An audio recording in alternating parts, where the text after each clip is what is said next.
Call to order the regular meeting of the Gurnee Village Board, October 4th, 2021. And roll call, please, Andy. Thorstensen. Here. Woodside.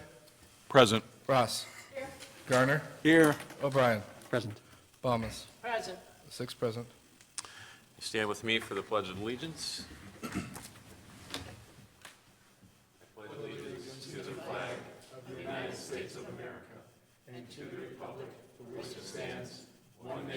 Under God.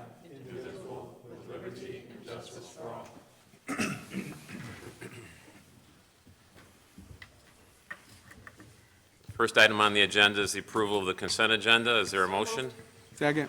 Motion by trustee Balmas, second by trustee Garner. Roll call, please. Thorstensen. Yes. Woodside. Aye. Ross. Aye. Garner. Aye. O'Brien. Aye. Balmas. Aye. 6 aye. Motion carries. Pat? Item number 1, approval of the minutes from the September 20th, 2021 meeting. Item number 2, approval of payroll for period ending September 24th, 2021 in the amount of $890,048.48. Item number 3, approval of one-time merit payments and recognition of foregone wage increases due to COVID-19 pandemic for the period of May 1st, 2020 through April 30th, 2021 in the amount of $493,327.71. Item number 4, approval of bills for period ending October 4th, 2021 in the amount of $929,786.78. Is there a motion to approve? So moved. Motion by trustee Garner, second by trustee O'Brien. Roll call, please. Thorstensen. Yes. Woodside. Aye. Ross. Aye. Garner. Aye. O'Brien. Aye. Balmas. Aye. 6 aye. Motion carries. On to the next item, petitions and communications. The first one is the approval of a proclamation designating October 3rd through the 9th, 2021 as Fire Prevention Week in the village of Gurnee. The Fire Prevention Week, as it's important to us, is with the Fire Station 3 coming online soon, or actually this week, right? Is that certainly fire prevention is very important to us, and that we go to great lengths to protect our citizens, and certainly to declare this Fire Prevention Week as appropriate for the village of Gurnee. So therefore, I, Thomas B. Hood, Mayor of the Village of Gurnee, do hereby proclaim October 3 through 9, 2021 to be Fire Prevention Week throughout the Village of Gurnee. Encourage all residents to take the time to look for places fire can start, listen for the sound of the smoke alarm, and learn 2 ways out of each room. Is there a motion to approve? So Second. moved by trustee Ross, second by trustee Garner. All in favor, say aye. Aye. The next item is a proclamation with reference to Domestic Violence Awareness Month. For the approval of proclamation designated October 2021 as Domestic Violence Awareness Month in the Village of Gurnee. And again, I suppose this is really a no-brainer. This is something that I think that most of us don't know how much our police department spends being involved with in terms of the domestic violence that occurs within the Village of Gurnee. So it's an important issue to address, that we see it through the court system in Lake County. We see it through all the dollars that are spent in shelters and foster care, that this needs to be a coordinated community effort. So with that in mind, I, Thomas Hood, Mayor of the Village of Gurnee, in recognition of the important work done by domestic violence programs such as A Safe Place, Lake County Crisis Center, which has provided services to victims of domestic violence in Lake County for over 30 years, do hereby proclaim the month of October 21 to be National Domestic Violence Awareness Month in the Village of Gurnee, and I urge all citizens to participate actively in efforts to eliminate the use of personal and institutional violence against women. So moved. Is there a motion? Second.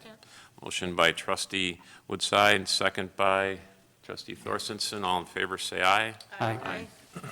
Motion carries.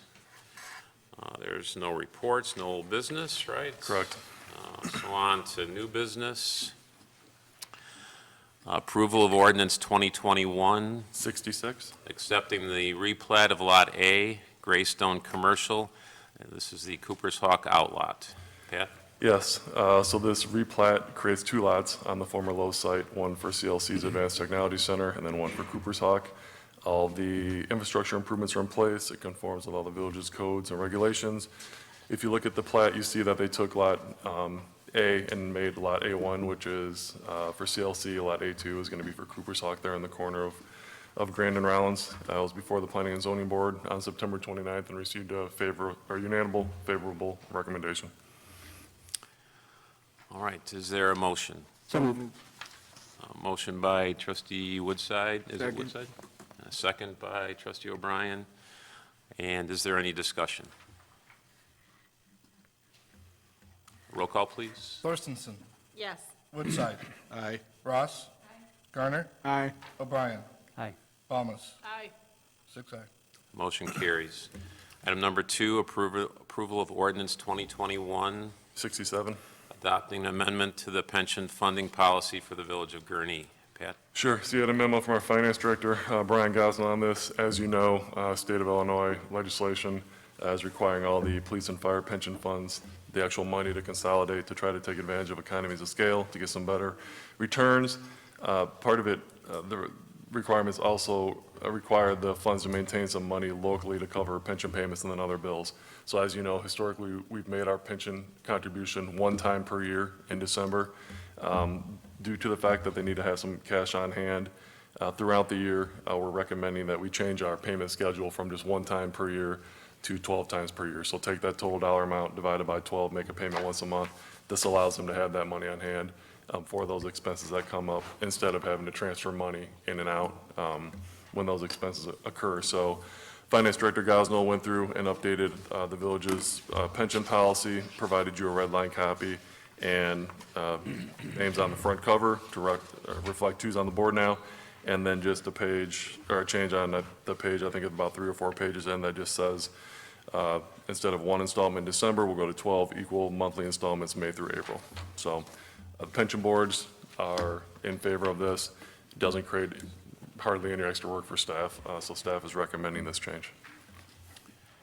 And it's my understanding that the fire department has transferred their funds to the state of Illinois, but the police department has not yet. Is that right? Correct. And that there's a pending lawsuit, not involving us, but with regard to the police departments, that when that's resolved, then their money will be transferred to the state of Illinois as well. So is there a motion to approve this? So moved. Can I just ask a Oh, sure. quick question? I obviously have got some concerns, just, I know it's a done deal on that, but for my own knowledge, who's running this? And can the state use those funds at any time down the road? So the legislation specifically prohibits that, and each one, police and fire have a separate board that controls the policy and the investment policy and things like that for each, I guess, fund, for lack of a better term, that was, it has municipal representatives on there, it has active members on there. I believe there's IML representation on there as well. So that's really who's in charge of the decision-making for each fund.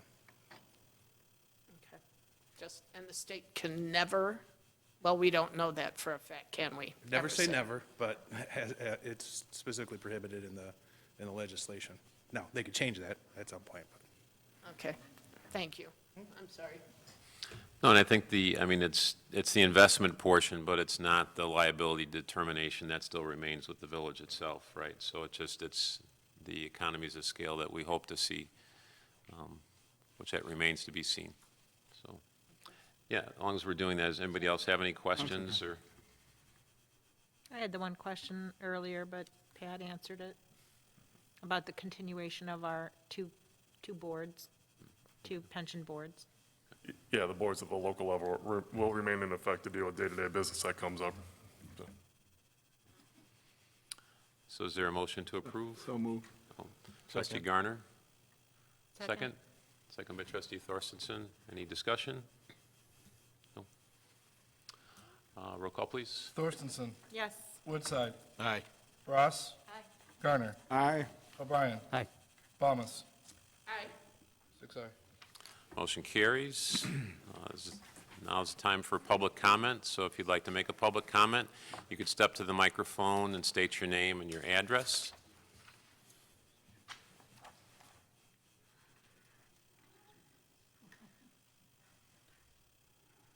Hi, my name is Karen Finkel, and I live at 416 Magnolia, Gurnee, Illinois.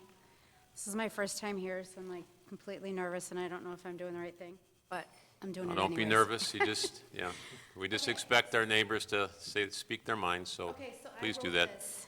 It takes like 3 minutes to read, if that's okay. Is that okay? Go right ahead, it's your time. Okay.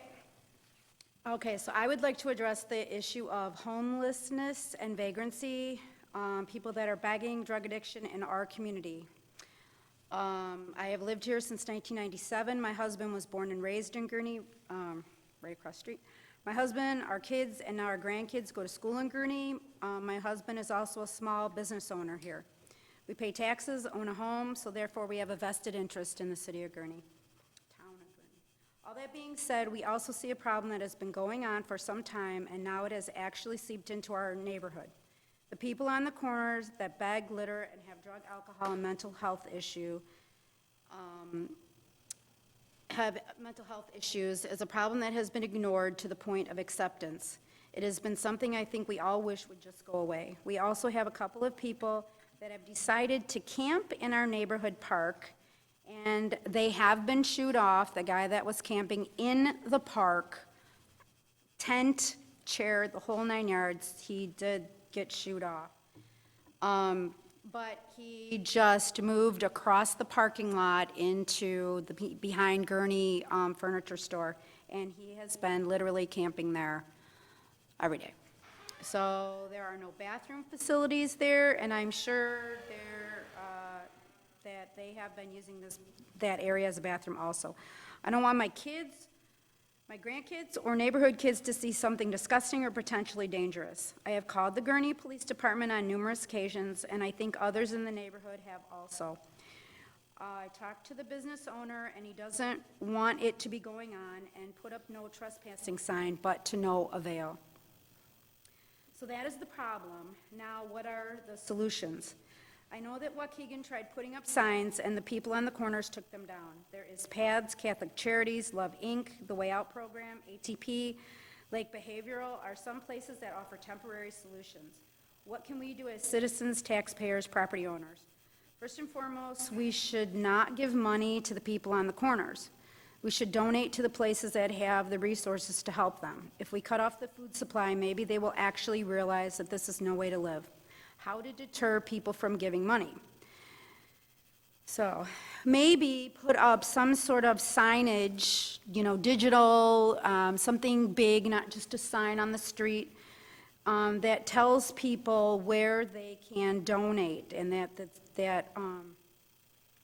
and so that drivers can see them safely. I think that people getting comfortable with this is ruining the safe feeling in our town. If the first thing I see when I get off the expressway or walking out of a business is a person begging, I get the impression that it is a bad town and not safe. This is not a good look for Gurnee, our schools, businesses, or property values.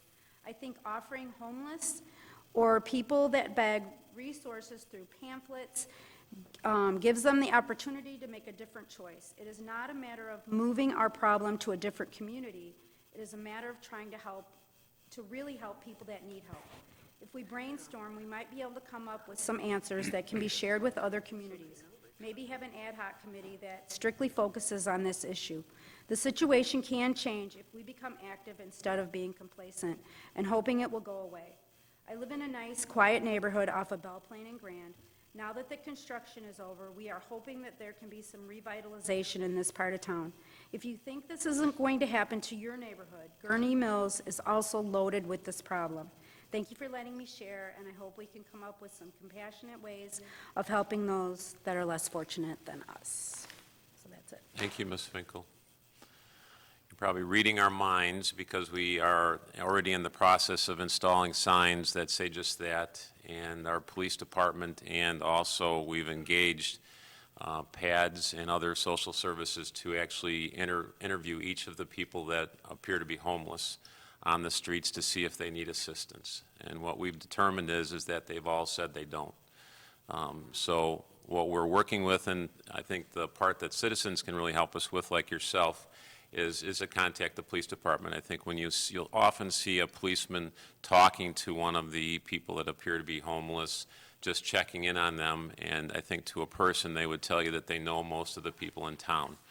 The problem we have is that if they're standing on a street, on a sidewalk, that they're protected, they can stand there, but once they stand on the street itself, then that violates an ordinance of ours. So we definitely are addressing the issue, and I think it's concerning to all of us. And I think that for you to raise that as an issue, it's important, and I'm glad you took the time to come down to say what you did. But we're pursuing it, and we continue to pursue it. One is to make sure these people get the help they need, and the other part is that if they're harassing our citizens, then that needs to stop. So, thanks for your time. Pictures of the place where this guy is camping, and it is private property, it's a business. And so when I called the police department, they really explained it well to me, and they said that there's nothing that they can do. The owner of the business did put up the no trespassing sign, so I don't know, I call him every day and say, hey, the guy's there. And I don't know if he calls the police department or not. I know that I tried calling, and they just tell me there's nothing they can do. All right. That would be a business owner's choice, right? Well, but there is a matter of, somebody told me that I could call, I don't know if it was zoning or something, because if you look at the pictures, it's trash. I mean, it's disgusting back there, so maybe there's something with, I can't remember the word that they used, So afterwards, if you'd like to give me a copy of those pictures, that would be helpful. Okay, thank you. Does anybody else have a public comment they'd like to make? Yes, sir? My name's Randy Zmutka. My wife and I have lived in Gurnee for 33 years.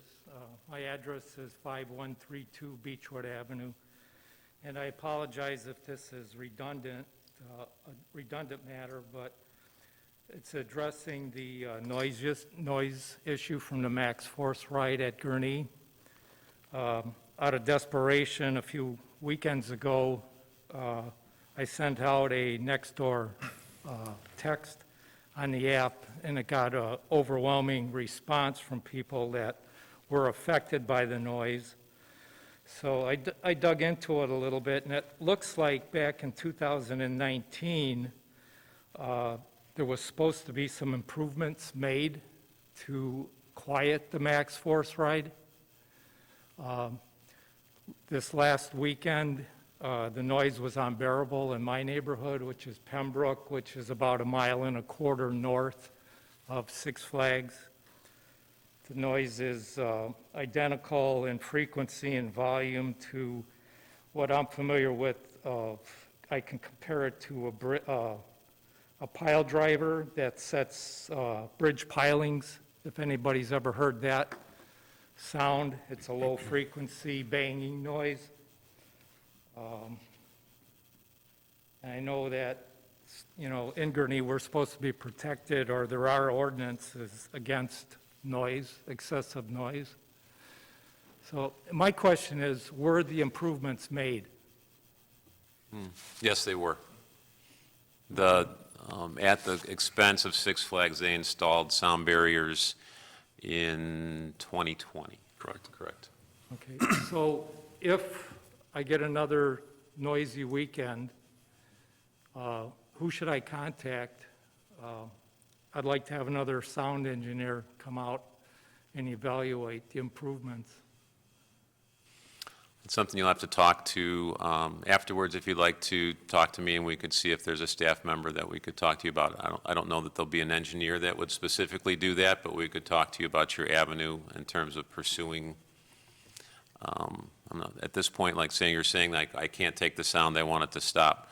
So we've interacted with Six Flags, and they did the sound barrier, and they've also, we have, 10, 12 dates left in October.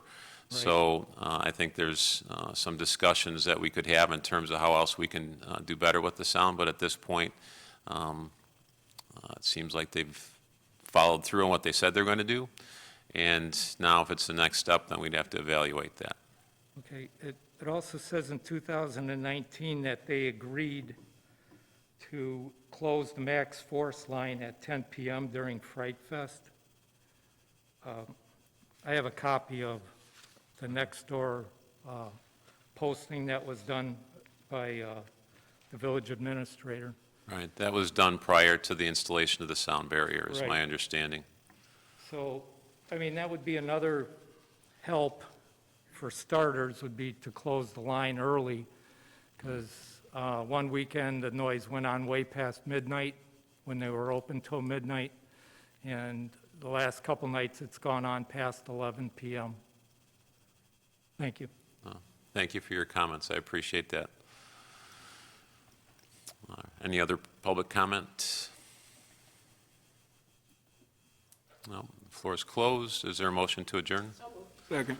Motion by trustee Bomas, second by trustee Garner. Roll call, please.